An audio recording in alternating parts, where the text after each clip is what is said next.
एक सेठ के पास एक व्यक्ति काम करता था। सेठ उस व्यक्ति पर बहुत विश्वास करता था। जो भी जरूरी काम हो वह सेठ हमेशा उसी व्यक्ति से कहता था। वो व्यक्ति भगवान का बहुत बड़ा भक्त था। वह सदा भगवान के चिंतन, भजन, कीर्तन, स्मरण, सत्संग आदि का लाभ लेता रहता था। एक दिन उस भक्त ने सेठ से श्री जगन्नाथ धाम यात्रा करने के लिए कुछ दिन की छुट्टी मांगी। सेठ ने उसे छुट्टी देते हुए कहा, भाई मैं तो हूं संसारी आदमी, हमेशा व्यापार के काम में व्यस्त रहता हूं, जिसके कारण कभी तीर्थ गमन का लाभ नहीं ले पाता। तुम जा ही रहे हो तो यह लो 100 रुपए मेरी ओर से, इसे श्री जगन्नाथ प्रभु के चरणों में समर्पित कर देना। भक्त सेठ से 100 रुपए लेकर श्री जगन्नाथ धाम यात्रा पर निकल गया। कई दिन की पैदल यात्रा करने के बाद वह श्री जगन्नाथपुरी पहुंचा। मंदिर की ओर प्रस्थान करते समय उसने रास्ते में देखा कि बहुत सारे संत, भक्तजन, वैष्णव जन हरि नाम संकीर्तन बड़ी मस्ती में कर रहे हैं। सभी की आंखों से अश्रुधारा बह रही है। जोर जोर से हरि बोल गूंज रहा है। संकीर्तन में बहुत आनंद आ रहा था।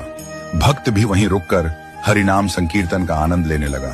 फिर उसने देखा कि संकीर्तन करने वाले भक्तजन इतनी देर से संकीर्तन करने के कारण उनके होंठ सूखे हुए हैं।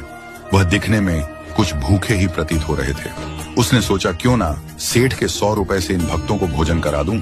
उसने उन सभी को उस 100 रुपए में से भोजन की व्यवस्था कर दी। सबको भोजन कराने के बाद भोजन व्यवस्था में उसे कुल 98 रुपए खर्च करने पड़े। उसके पास 2 रुपए बच गए।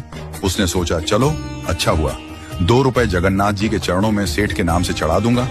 जब सेठ पूछेगा तो मैं कहूंगा वह पैसे चढ़ा दिए। सेठ यह नहीं पूछेगा कि 100 रुपए चढ़ाए, सेठ पूछेगा पैसे चढ़ा दिए। मैं बोल दूंगा कि पैसे चढ़ा दिए, झूठ भी नहीं होगा और काम भी हो जाएगा। भक्त ने श्री जगन्नाथ जी के दर्शनों के लिए मंदिर में प्रवेश किया। श्री जगन्नाथ जी की छवि को निहारते हुए अपने हृदय में उनको विराजमान कराया।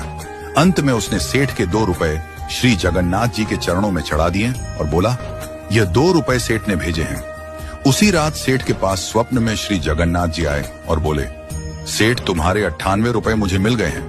यह कहकर श्री जगन्नाथ जी अंतर्ध्यान हो गए। सेठ सोचने लगा, मेरा नौकर बड़ा ईमानदार है, पर अचानक उसे क्या जरूरत पड़ गई थी कि उसने 2 रुपए भगवान को कम चढ़ाए। उसने 2 रुपए का क्या खा लिया, उसे ऐसी क्या जरूरत पड़ी। ऐसा विचार सेठ करता रहा। काफी दिन बीतने के बाद भक्त वापस गांव आया और सेठ के पास पहुंचा। सेठ ने कहा कि मेरे पैसे जगन्नाथ जी को चढ़ा दिए। भक्त बोला, हाँ मैंने पैसे चढ़ा दिए। सेठ ने कहा, पर तुमने 98 रुपए क्यों चढ़ाए, 2 रुपए किस काम में प्रयोग किए। तब भक्त ने सारी बात बताई कि उसने 98 रुपए से संतों को भोजन करा दिया था।